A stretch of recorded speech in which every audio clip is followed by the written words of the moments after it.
welcome back to another episode of the Burglar Report. Sorry for another crappy intro. I got to get my guy in the graphics department to work on that. I should probably get a guy and a graphics department.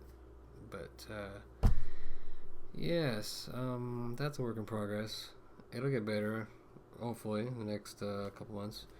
Anyhow, back to the topic. This would be part 2 of a part 2 series known as Climate Stuffs, talking about climate change and all that. I think I'm going to get into the conspiracy aspect of it, which, I'm going to cut to the chase here and keep it short and sweet. I'm thinking it's probably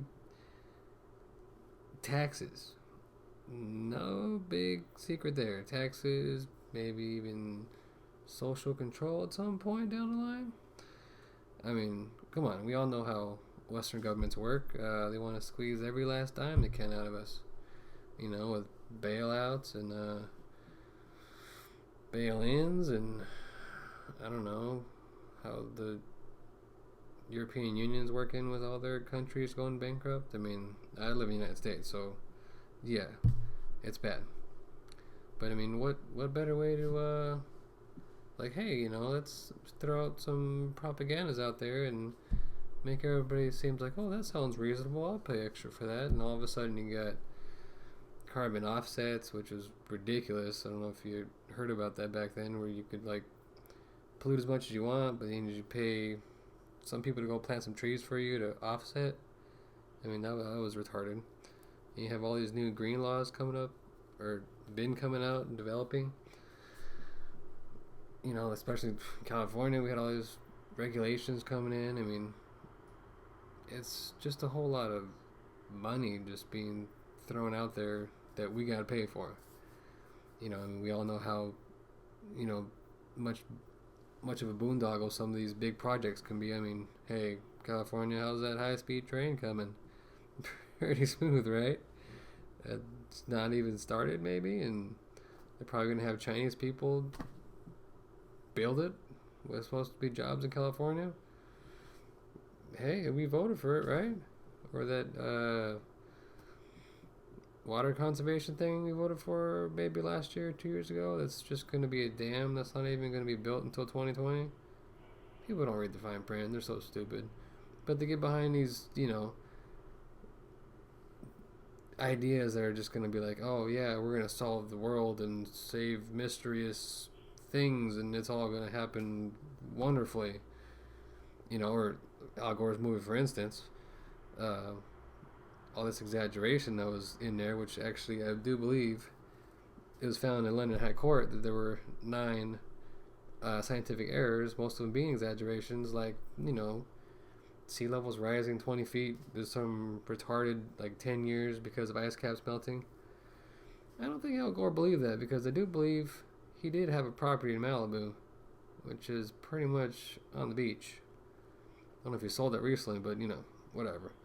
Not to mention his other properties, which are 20,000, 30,000 square feet. Not very CO2 friendly, I'd imagine. The jets he's flying around, whatever. That guy, let's see, I think he owns or controlling shares of Occidental Oil, big oil company. A lot of big oil companies are behind all this green movement. They're putting money behind all this advertising.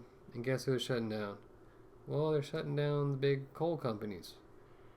And all of a sudden, you need to be noticing your utility bills have been going up. That's because coal companies have been shutting down. Now, I'm not for fossil fuel, per se. I don't like our dependency on it. Oil, coal, or all that shaling, whatever the hell they do, fracking. I'm not for any of that. But over 50% of our electricity comes from coal power plants. So when you shut them down, you create what's called artificial scarcity. So you're essentially raising the price of your utilities because you have less power plants to get the power from. Costs more and all that, and it's complicated. I can't probably explain it for crap, but it's yeah, I'd say it's a bit of a scam. on that one. Hold on a sec. But anyways, these coal power plants. Yeah, I'm not for fossil fuel, but compared to other countries, they want to hype up these images of. They'll show you these pictures of these plants, like huge plumes of smoke, and in actuality they're just taking pictures on like a cold day, and all that is CO2 and steam. Now, whether you believe CO2 is bad for the environment or not, that's all that's coming out of there. They call it clean coal for a reason, because all of the a lot of the process where they're burning the coal and creating the power and whatever. A lot of the byproduct comes and goes through like a scrubber system. It scrubs all the toxins out of it, and all it's releases is CO2 and water vapor. But in other countries, it doesn't work like that. There's either zero regulations, very little regulations.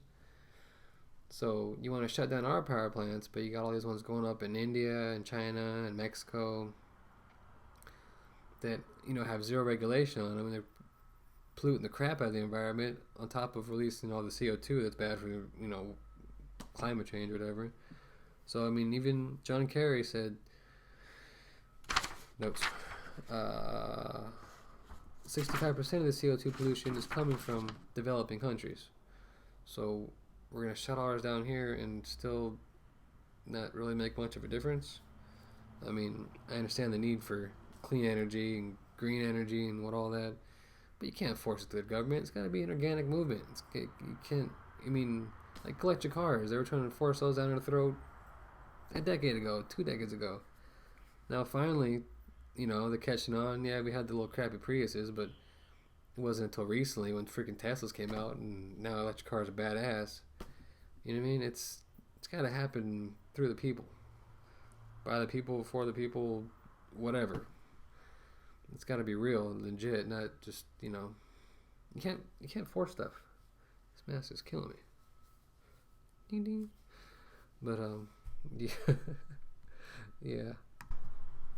But yeah, I think it's all about the taxes and the money, honestly, because it's just the perfect cover up. It's like well, not cover up, but the perfect reason. It sounds reasonable. We're polluting the atmosphere, which is true. But like I said, I think CO2 is a distraction from other real, environmental problems. Like I said, like GMOs, nuclear power plants. Sorry, I was yawning. Overfishing. That big ass. Oh, sorry, I didn't mean to say the A word. I'm trying to keep this PG. The big Texas-sized pile of trash out in the Pacific Ocean. That's insane. That's crazy insane. But it's just your basic Hegelian dialectic, problem, reaction, solution. The government will create this problem for you with this emotional, not the government, but whoever. Like emotional video, emotional reason we got to get behind, and then they, predict out the reaction to the solution. And here's the solution: it's more taxes, and we're gonna save the world by not letting the third world develop, because they can't have air conditioning and cars and stuff, because they're just going to kill the environment. They're just going to live in squalor till the end of time. It's terrible. But that's probably what it is. I don't really know. Can't really tell you. But that seems like a method of social control too to me, and that's all. Damn it! 1 second. Yeah. Anyways, I wrap this up. That's just all it seems to be. Just getting more money, more for the rich. They can. I'm sure they have the technology to create cars with zero emissions. I know they can produce oil with zero emissions, from what I hear. The whole hydrocracking process, if they did it one more additional time, they would essentially have gasoline that burns with zero emissions. That's what I hear. So will they do that? No, because it's more bang for your buck. Just push the product out. People are going to buy it regardless, and we're going to make our billions because we're big oil companies, and then we're also going to create these laws that push out other companies so we make even more money. In California, they passed some law, this is probably like 5 years ago, where you had all these vehicles that had to be, all these like trucking vehicles that had to be equipped with all this new fancy regulators for the exhaust, and you know, a lot of companies went out of business, or a lot of people lost jobs because they couldn't afford to really, you know, do that. And it's like, I don't know, like, you know, you judge a tree by its fruit. Like I said, there's plenty of boondoggles that, you know, come in and out of, you know, the capital, and it's like, what are you gonna do? I don't know. I'm done talking about this. Thanks for tuning in. Government wants your money, possibly your soul, definitely your children. I don't know about that one, but I'm going with it. Bye.